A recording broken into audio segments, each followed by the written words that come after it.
This outside his first visit of the season out of Angola, Indiana, driving the CNC Contractors, JT Lubricants. Car number 16 is Ryan Rule. Inside row number 2 in the third starting spot at Fenwick, Ontario, the Gibbons Contracting, Bob Green Heating and Air Conditioning, Amherst Concrete, Pumpkin Crane Reynolds. Car number 14H, it's the Red Rocket, Jim Hoopinen. Going off fourth out of St. Thomas, Ontario, driving the 5X, it'll be Shane Butler. And starting fifth in car number 5 out of Alton, Ontario, the Renway Energy, Rochester Nighthawks. Aero Express car number 5 is Keith Dempster. Starting in the 6th spot out of Brantford, the Sitting Bull Tires, Profit Health Club, Holdex Race Brown Level Service. Car number 10 is Mitch Brown. And starting tail in this qualifying heat, the current point leader out of Oshwegan, from the O'Neill Farm Equipment, Case IH Tractors, Rochester Nighthawks, Renway Energy, car number 0, the current point leader, Glenn Styres. Shane Butler in the 5X does not make the call, so it's Connor Mahoney, Ryan Rule, row number 1, Jim Hoopinen, Mitch Brown, row 2, Keith Dempster, Glenn Styres, row number 3, the first qualifying heat for the Corpac Merchandising Sprint Cars, 8 laps the distance. Well, keep an eye on Rule out here. He's always a fast runner when he comes to Oshwegan, the point leader in the SOB series, but he's got the lead right now. Brown had a run at him. Now here comes Styres up to second. The passing points are in play in these qualifying heats. Glenn Styres just cashed in a bunch of them. Started He's going to have to work a little bit harder now to try to chase down Rule, who's got the foot to the floor in the 16. Styres with the same line through corners 3 and 4. Then it's Brown, Hoopin, and Dempster at the home.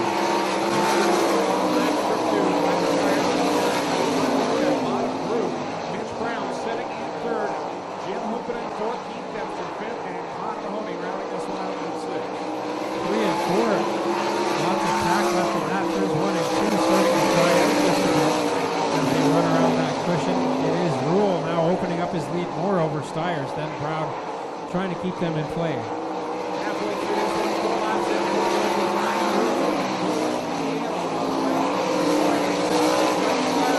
Rocketed to the second spot, but hasn't made up much ground since then.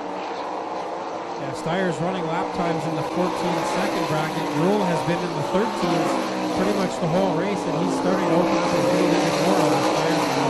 Brown starting to catch Styres for the second spot. This time that'll be 2 to go for Ryan Rule. Glenn Styres closing the gap on Glenn Styres, trying to get back by him. Takes the passing points away from Glenn Styres. Yeah, Brown was 2/10 faster the last time by, but now he's caught Styres, hasn't been able to do much with him. White flag in the air now for Rule. Working through 3 and off of corner 4 for the final time. The first heat win was to Ryan Rule. Glenn Styres will come up third. Fourth at the line will be Jim Hoopin. Mahoney will round out the finishing order. So your winner of the first Corpac Merchandising Sprint Car Heat out of Angola, Indiana, driving the CNC Contractors, JT Lubricants. Car number 16 is Ryan Rule.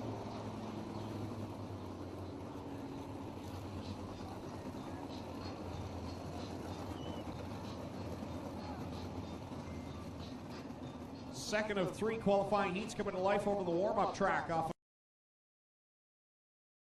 Drive off the back of the motor. They need a push start to get going.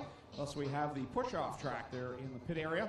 And the second heat coming to life and onto the speedway. Starting on the pole out of Farmington, New York, driver of the 10K, it's Rob Dietrich. And his outside, fellow New York State driver, the Casey's Truck Salvage, Fiberworks Composite, Merzac Enterprises, car number 49, it's Todd Hoddick out of Cheektowaga, New York. Starting third out of Knoxville, Iowa, driving the Town Line Variety, Outlaw Wings, City Vending, Stone Mountain Access Systems, car number 77X, it's Wayne Johnson. And to the outside of him, out of Lancaster, New York, driving the Totally Tools, 00, it's Dane Lawrence. Dane Lawrence in the 00. Starting fifth in the Port Colborne, Ontario, it's the 5 DF Dave Dykstra. And going off sixth in the Easter Center, the Hayes Discount Smokes, Alliance Concrete, Highest Line, the Breitbart Buildings, Scott Memory, 11 of J.B. Turner. And right behind him, starting seventh in the Easter Center, the KT Tobacco, Alliance Concrete, Tetrapan Booster Juice. Car number 19 is Corey Turner.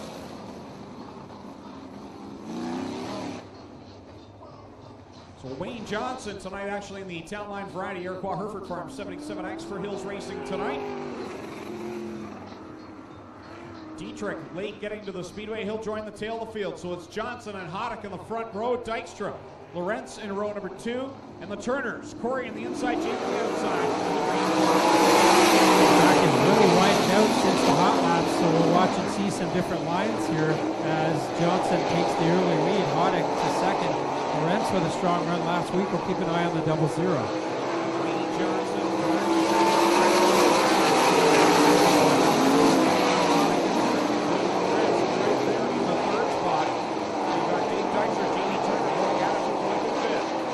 Well, we're going to keep an eye on Hoddick here. He's trying to chase down the professional driver up front, William Johnson, who set a new track record a few weeks ago, a new 20-lap track record, and we'll see if Hoddick can catch him as Johnson really setting a quick pace out front.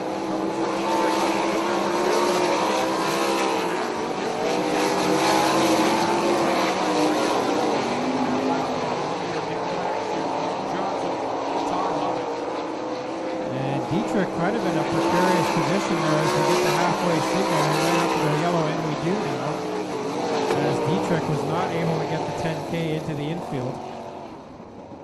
So Rob Dietrich brings out the yellow flag, the sort of Dave Blaney-esque looking car. If you remember about 20 years ago, he was a Casey Luna Ford? Yeah, the Casey Luna car, which was always one of my favorites, even though it was a Ford. Hey.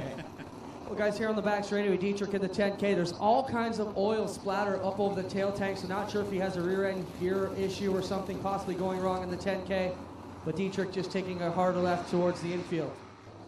Well, the top 3 all from the U.S. The leader from Iowa, and the next 2 in tow from New York State. The winner of our last heat out of Indiana.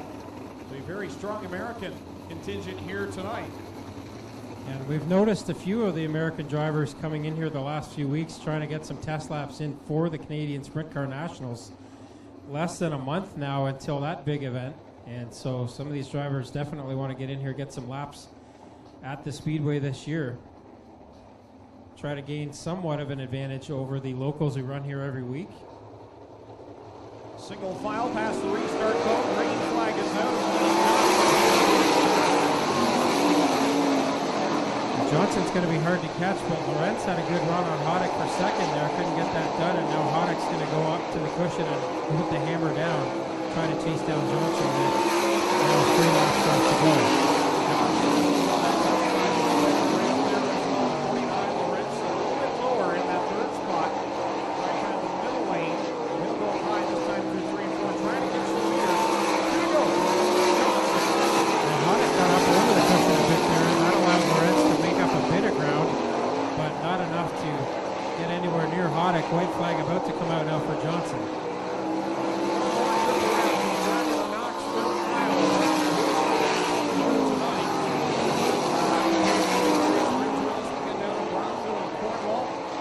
Start the weekend off in fashion. He'll grab the checkered flag and he races. Hoddick will come across second, then it is Lorentz as Hoddick goes up in smoke. Then Dykstra will take 4th, Turner 5th. Jamie, that is, then Corey Turner in 6th. Problems on the 49 of Todd Hoddick. Does not look good for the driver to Cheektowaga, New York.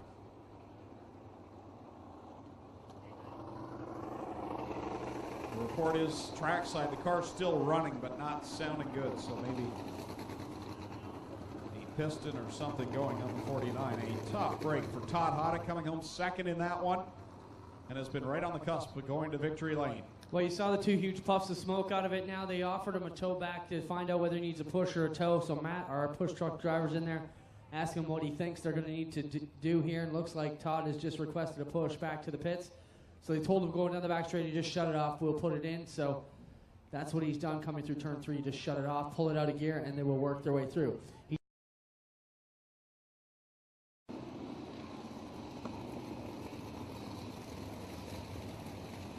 We have a gray Toyota Matrix, Ontario license plate BMSS340.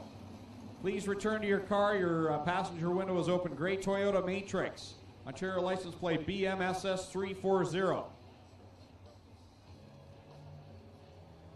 6 cars, 8 laps the distance, the final qualifying heat of the night for the Core Pack Merchandising Sprint Cars. All cars will make the A main tonight, so we will not require a B main. 20 cars in attendance here tonight. Stan Zenkin, Jeremy Hughes, row number 1. John Burbridge Jr., Dane Nida, row 2. Shane Ross, Sean Slater, row number 3. A very slow pace here, crawling up to the chalk line. Nida trying to get any advantage he can, and now Zenkin takes off and gets a big advantage off the start. Cat Mouser and Stan Zenkin won that one, but the field catches up off of corner number 2. Jeremy Hughes in that second spot, riding high on the outside. Jeremy Hughes has that car looking good again this week after having a brand new wing on it last week. Unfortunately got upside down. Here comes Nida to the inside as he tried to take over second, couldn't get it done in corner 2. Zenkin continue to lead off of corner 4. Here comes Dane Nida down the inside of Jeremy Hughes around the second spot away. Last week's winner setting the sights now on the leader. Hughes now gets a good run out of corner 2, and he's going to get a run down the backstretch on Nida. Up front, it's all Zenkin right now in the 94. Zenkin leads on that one. 5 laps to go here in this final qualifying heat for Core Pack Merchandising Sprint Cars. Zenkin with a nice run, keeping Dane Nida at arm's length. Zenkin had a good run in the heat race last week, held off a couple of good cars to take a second place in the heat race, and now he's keeping Nida, last week's feature winner, well behind him for the moment, but it's only halfway, 4 laps in, 4 to go. This time by will be lap number 5, 3 to go for Stan Zenkin in the fourth quarter. Dane Nida, though, now beginning to close the gap just a little bit. He had it on time with 3 to go. Dane Nida running in second. Lap time's really starting to slow down now as corner 1 especially has dried out quite a bit. Now in the 14.5 second bracket, they were in the low 14s before. It's still Zenkin out front, but Nida is definitely catching him now. He's running out of time, though, as they dive down into corner number 3. Nida very strong through 3 and 4. That's where he makes up the most time. White flag is out. Does he have anything for the leader? Well, Nida's going to get a good run through corner 2 here, but can't get around the outside, and now Zenkin has the advantage into corner 3. Here comes Nida to the inside. Nida slides up in front of the leader, put Nida to the point, and he'll win the qualifying heat for Stan Zenkin, Jeremy Hughes, third, and John Burbridge, Jr., Ross, and Sean Slater. Well, he only led the last few hundred yards of the race, but there's your winner to Tecumseh, Michigan. Drive the 10-line variety, Iroquois Hereford Farms, Bear Paw Convenience, M1 car number 77, it's Dane Nida. That concludes qualifying heats for the Core Pack Merchandising Sprint Cars. We'll see them back after intermission for their 20-lap feature event here tonight. Now it's time to go racing in the infield. The Gales Auto Aftermarket Bomber Division. Tommy, grab your hat, your program, whatever you got. Wave them on, ladies and gentlemen. This is the Core Pack Merchandising Sprint Cars.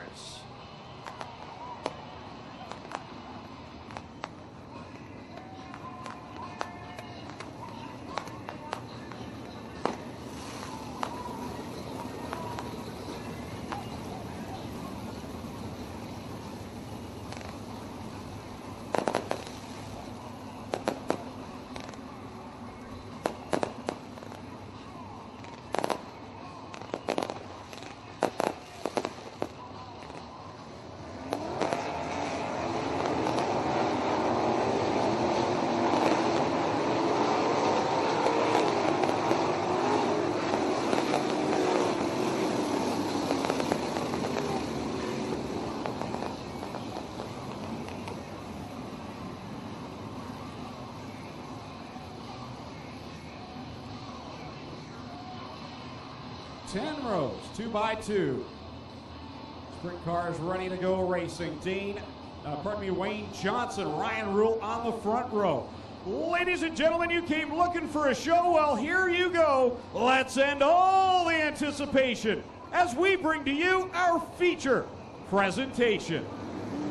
Well, here we go. The 20-lap track record holder, Wayne Johnson, leads us down into turn 1 the first time. Ryan Rule, though, with a good run through corners 1 and 2. Here comes dmstyres. Johnson, your leader, but here comes Rule back down to the inside, trying to get a run on Johnson. Johnson over the Rule is right there with Johnson, and here comes Styres around the outside. He's going to try to pick off Dane Nida and Stan Zenkin up front, though. It's still Johnson. Here comes outside at turn 3. Rule charges on the inside, but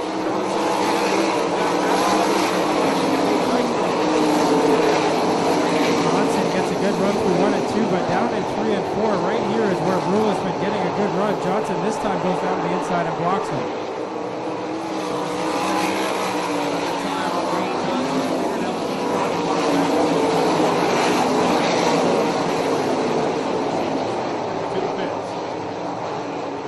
Johnson to the inside. Rule will get a run around the outside, and Rule again right on the tail end of Johnson. Tries to pull the slider in 1 and 2 and is successful for the moment. Down the back stretch and back into the lead. Rule though not going away, fighting on the bottom side. Rule and Johnson putting on a good show at the front. Then it's Nida third. Brown and Styres, the 2 points leaders, are 4th and 5th right now. Then it's Hoopin right behind them, the other championship contenders. Run for Stan Sankton right now, sitting in the 7th spot. Johnson leads out with the top side, doing everything he can to get by the line of Styres now gets around Brown and gets around Nida, so Styres up to 3rd now. He's going to try to chase down the top 2, Wayne Johnson and Ryan Rule, with 13 laps left in this one.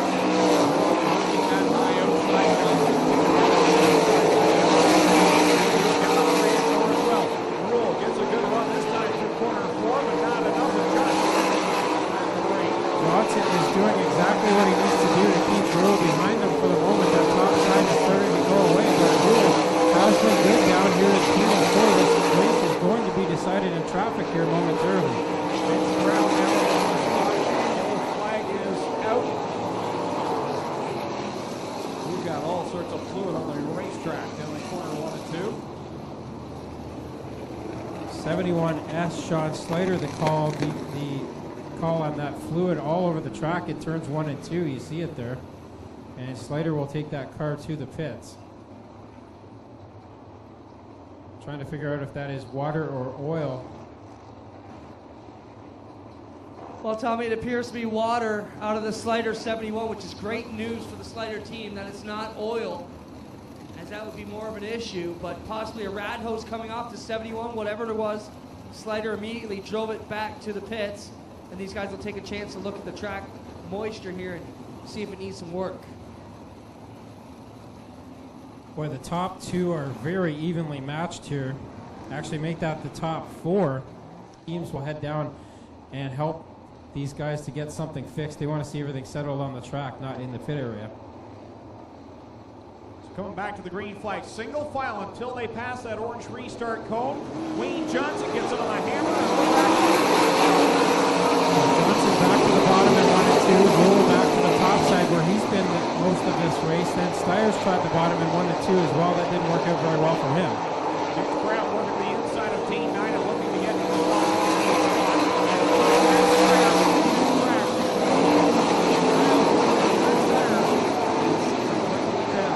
Nida almost got to the outside of Brown there in turns 1 and 2, and now Lorenz in the 0-0 goes around in turn 2, and the yellow is back out.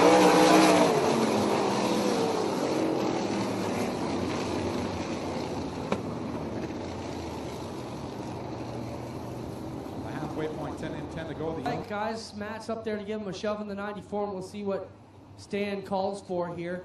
They're looking down here on the left side of the 94. Dane Lorenz also with problems here in the 0-0. They'll get him out of gear and rolled back down, and he should be able to just refire the 0-0 after a solid run last week. Of course, he's got a crew chief up from California who helps out Sammy Swindell, Ralph Potter. So good to see them up here. With Wayne Johnson, your leader, Ryan Rule in 2nd in that 16. The 0 car, Glenn Styres in 3rd. Mitch Brown in the 10, 4th. And 5th is Dean Nida in the 77. Single file past the cone. Rule and Johnson ran the finish off the race after our last restart, shifting into another gear. But here comes Styres now to the inside of Rule. Can't get that move done. And now Johnson streaks away with Rule close behind. And here comes Rule right back to the top shelf. See if he can find anything.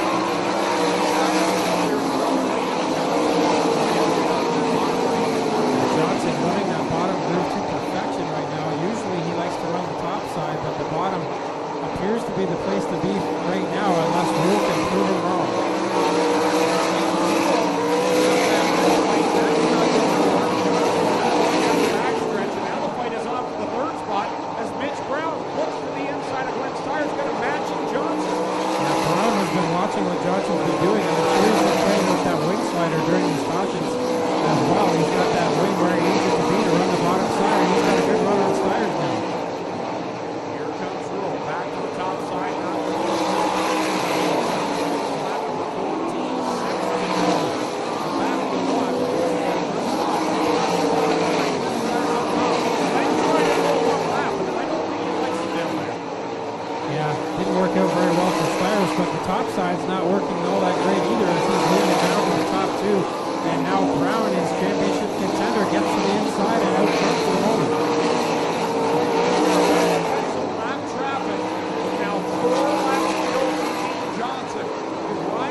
has done what he's needed to do. He's got 2 laps left to go, some traffic in front of him now, but a good clear track behind him between him and Rule.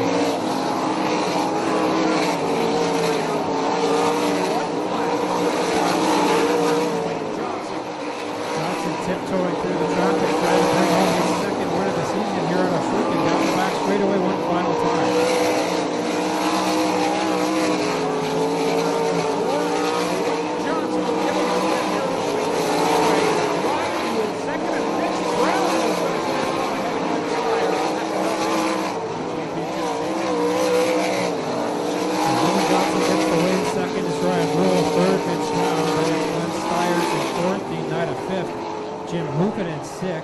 Hereford Farms Bear Paw Convenience M1 car number 77X. He's out of the car. He's got the flag. Let's hear for the winner, Wayne Johnson. Well, Wayne, you've had a ton of success at this track. I know you like coming here, but we're not used to seeing you having to get it done on the bottom side. You ran it to perfection down there. Well, you know, the 16 car showed me the bottom there. You know, this place is hardly ever one on the bottom, I think. I'm not sure. But when I'm here, it's not normally one on the bottom. But, you know, the racetrack's really wet. It's got a lot of crumbs laying on it. It's really hard to figure out where you, I guess I cut my hand there. You know, it's really hard to figure out where you need to be after those stock cars run because it's really dirty and not really nowhere to run. And, you know, those guys, my hat's off to that kid in the 16 car. I don't even know who he is, but he showed me the bottom. And, you know, he races here a lot more than me, so I figured out real early that the bottom was where to be, and then, you know, they're on that caution with 8 laps down or whatever. One of my guys over there told me that the bottom was where I mean, I was good on the bottom. I needed to stay there, so we just stayed with it. Who would you like to thank for the win? Oh, you know, Miles Hill. This is his car. This is actually the car that Shane Stewart runs second at the World of Outlaw show with. It's completely different than what I run, and I've struggled a lot back home, and you know, I wanted to come try something different as far as car and, you know, a few parts or whatever. And I tell you what, now I know why Shane Stewart's won this thing 2 or 3 times, because these cars are pretty good. All right, let's hear it for Wayne Johnson, tonight's winner. For the second week in a row, the winner doesn't know who he's racing for the win. Clinton, introduce Ryan Rule. Ladies and gentlemen, how about a hand for Ryan Rule with a fabulous run tonight. Ryan, I just asked you, drove 6 hours to get here. This got to be a bit rewarding, of course. A little bit disappointing, because I'm sure you'd like to be one step up on the podium, but getting beat by one of the best in North America, Wayne Johnson, still can hold your head high. Talk about your drive tonight. I'm actually surprised I kept up with him so well. But yeah, I can't really complain getting second to Wayne Johnson. Off night for the sod tonight, that brought you up here. Similar condition, what we'll see in the Nationals. Did you learn anything you can use in about a month? Yeah, I think so. Yeah, we really kind of got it fine-tuned on the top. That was the whole plan. We wanted to get some laps here before the Nationals. Congrats, man. Ryan Rule over here and over to third place with Mitch Brown. Mitch, a big mini victory there to beat Styres at the end. You're trying to chew up every point you can, and to get that 0 at the line helps you close up the gap a little bit more. Yeah, it's a little, we're going to need a lot more luck. I think we're a few more behind than that, so it helps, but we're going to need some luck here. Congrats with the third place run. How about a hand for your winner tonight, Wayne Johnson? Second place, Ryan Rule. And third place, Mitch Brown, here in a Core Pack Merchandising Sprint Car feature. We still have 3 races to go. All kinds of action to come. Did you guys like that racing? Let me hear you make some noise. Are you awake with us on a Friday night? Love it. Glad you're here. We're here for a bunch more Fridays. Make sure you come out and see us. How about one final round of applause for your winner tonight, Wayne Johnson?